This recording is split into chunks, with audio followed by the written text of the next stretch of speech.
देश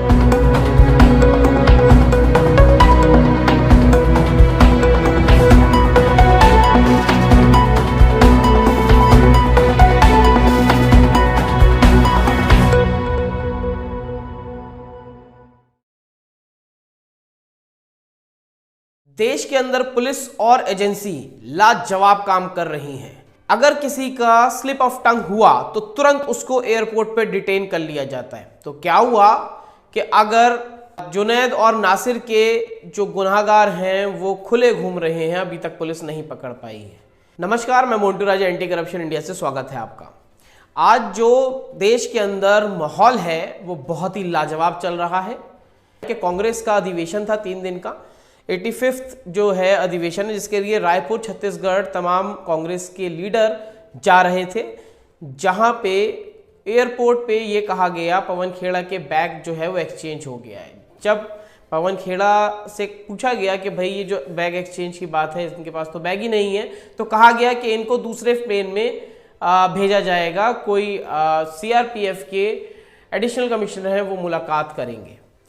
उसके बाद जो है तमाम जो लोग हैं वहां पे इकट्ठा हुए और जो वहां की तस्वीरें हैं तमाम, एक भारी जो है वो बल वहां पे तैनात था एक विपक्षी नेता को डिटेन करने के लिए।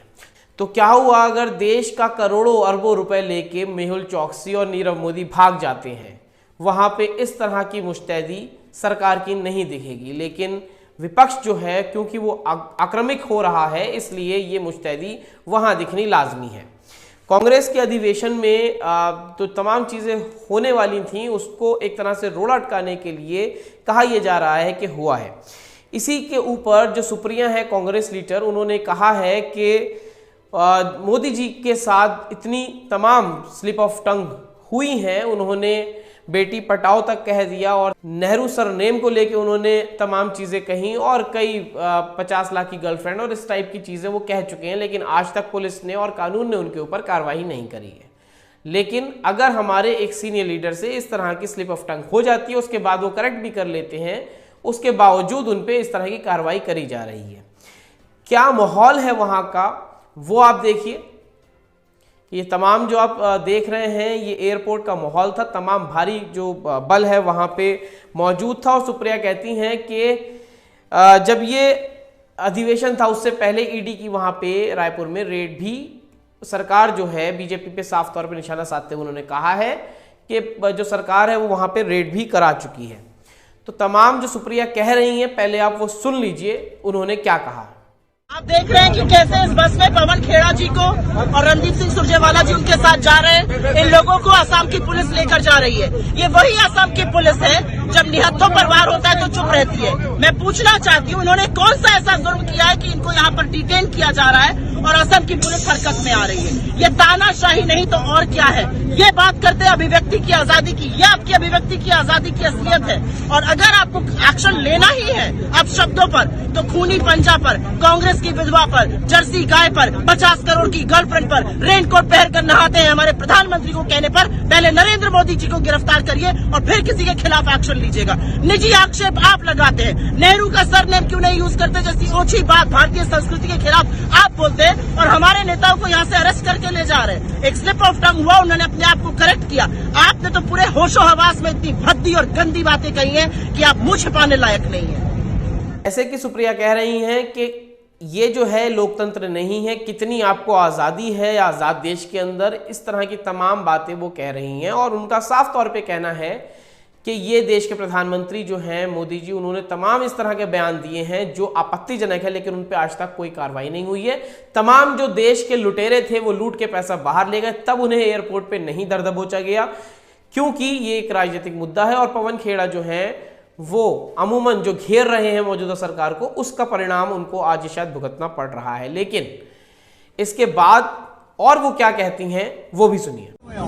हम सब लोग 6E204 की फ्लाइट से, इंडिगो की फ्लाइट से अपने महाधिवेशन के लिए रायपुर जा रहे थे। इस फ्लाइट में कम्युनिकेशन डिपार्टमेंट के जो हेड है पवन खेड़ा जी, वो भी हमारे साथ थे। इस फ्लाइट में हमारे जनरल सेक्रेटरी ऑर्गेनाइजेशन के सी वेणुगोपाल जी हैं, जनरल सेक्रेटरी रणदीप सिंह सुरजेवाला जी हैं। ऐसे तमाम लोग इस फ्लाइट में जा रहे थे। ये फ्लाइट कांग्रेस महाधिवेशन जो 85वां कांग्रेस महाधिवेशन हो रहा है वहां के लिए अग्रसर थी। जब हम लोग चलने वाले थे तभी पता चला कि पवन खेड़ा जी को ये कहकर उतारा गया कि आपके बैग का कुछ एक्सचेंज हो गया, जबकि उनका कोई चेक इन बैग भी नहीं था। नीचे आने पर उनको बताया गया कि उनको डीप्लेन किया गया है और ये सीआईएसएफ के कोई डीएसपी आएंगे, उनको कोई नोटिस सर्व करेंगे। ये मनमानी तानाशाही नहीं तो और क्या है? क्या आप लोगों को अब फ्लाइट करने से रोकेंगे? आपने पहले हमारे महाधिवेशन में व्यवधान डालना चाहा, वहां पर ईडी रेड कराकर, अब आप हमारे कुलीग को यहाँ पर डीप्लेन कर रहे हैं। इन्होंने ऐसा कौन सा गलत काम किया है जिसके लिए ये कार्रवाई की जा रही है, किन धाराओं के अंतर्गत की जा रही है, ये बताना पड़ेगा। और जब तक ये हवाई जहाज हम सबको लेकर, इंक्लूडिंग पवन जी को लेकर नहीं उड़ता है, हम सब यहीं खड़े रहेंगे और ये तानाशाही कतई बर्दाश्त नहीं है। सुप्रिया ने साफ तौर पे कहा कि जब तक पवन खेड़ा जी को रिलीज नहीं करा जाएगा हम सभी एक साथ जाएंगे, वरना हम भी यहाँ बैठे हैं। और इस दौरान कांग्रेस के नेता जो हैं उन्होंने नारेबाजी करी, देश के प्रधानमंत्री को मुर्दाबाद भी कहा, मोदी जी को, और कब्र खुदने की भी नारेबाजी वहां पे लगी है।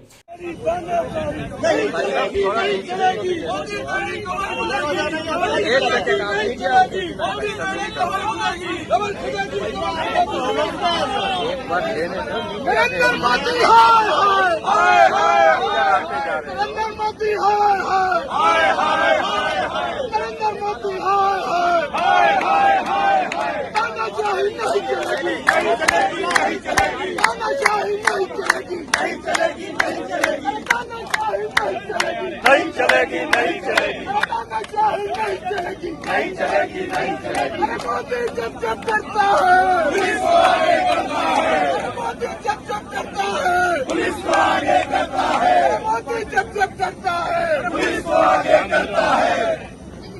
नहीं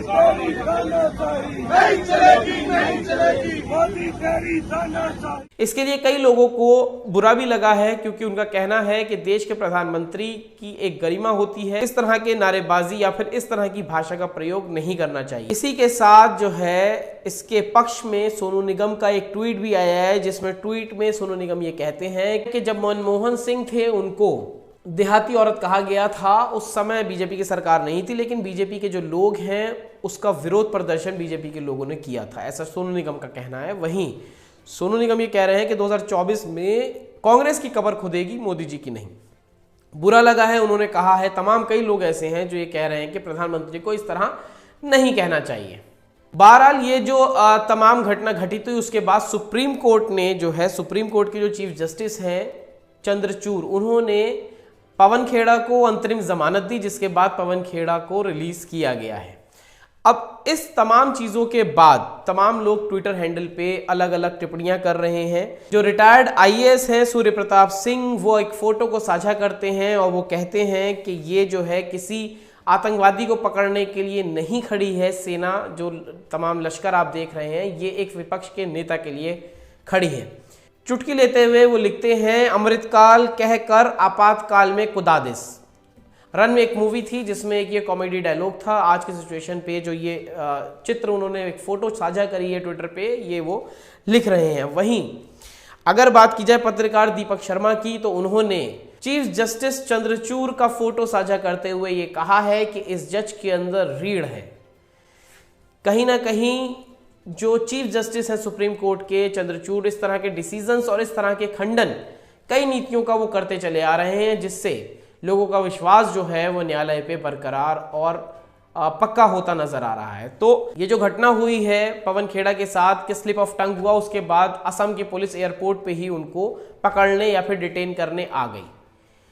क्या इतनी सक्रियता कानून व्यवस्था और प्रशासन, नीरव मोदी, मेहुल चौकसी और वो तमाम लोग, क्या उनके ऊपर जब वो भाग रहे थे हिंदुस्तान छोड़कर, विजय माल्या, क्या ये जो चीज़ें हैं उस समय इतनी सक्रिय होकर नहीं करनी चाहिए थी या कि नहीं हो सकती थी?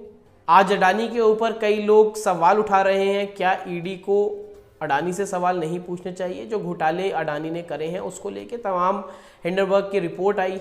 क्या देश की जो टेक्नोलॉजी है इतनी हल्की हो गई है कि कहाँ पवन खेड़ा को एयरपोर्ट से उठा लिया जाता है और वहीं हरियाणा में जो 2 मुस्लिम युवकों को शक के आधार पर जिंदा जला दिया गया, उनके आरोपी अभी तक पकड़े नहीं गए हैं।